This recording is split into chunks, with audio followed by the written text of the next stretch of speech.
Do you think America is such a bad country that we need to be accompanied by a cadre of lies, that we can't look our past straight in the eye?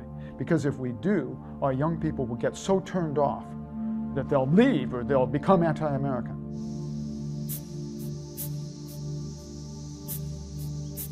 These monuments deceive us, and they don't tell the stories that I think would restore good values.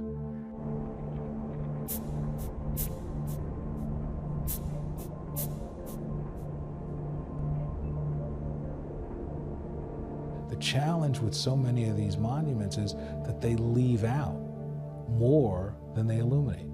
A lot of monuments, a lot of historic houses, a lot of museums and so on make us more stupid about history in general and about that event in particular than before we went there.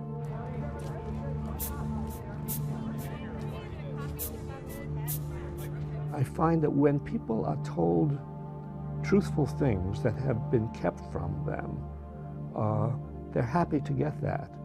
And then they look elsewhere for other truths that have been withheld from them. So the very first puncture of myth in people's minds is the beginning of a journey for truth.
History is sometimes embellished to present stories that fit America's ideological needs.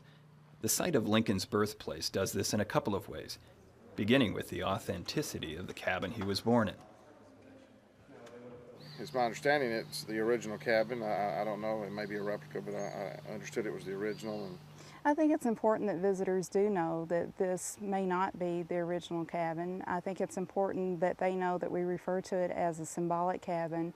I asked if it was an original, if it was the original cabin, and the answer was that the National Park Service feels like that some of the logs are original. They don't know which ones, but that some of the cabin is original, and that it looks like the cabin that was here. In 1895, an entrepreneur purchased the Sinking Spring Farm, Lincoln's birthplace farm, and he hired an agent to go out and put a cabin on it. And so this agent went off and found some cabin that was nearby and not needed, and he put it on the farm. It went off to the Buffalo World's Fair, and there it was on display next to the Jefferson Davis log cabin. Now, Jefferson Davis wasn't even born in a log cabin, but that's okay, never mind.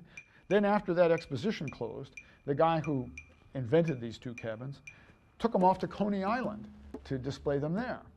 But on the trip to Coney Island, the two cabins got commingled, and that didn't stop them. They put up one big cabin, and they called it the Lincoln-Davis log cabin. And presumably they were both born there, I guess, on separate days.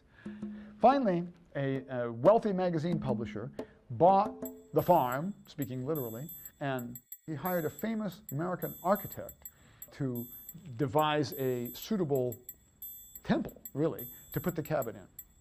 But when they did, they found, alas, the architect had miscalculated, and the temple was too small. Architect knew just what to do.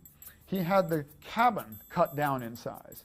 So this cabin, which was built to the approximate right dimensions of normal pioneer cabins, we don't know the precise dimensions of Lincoln's, but is now 2/3 as big as it should be.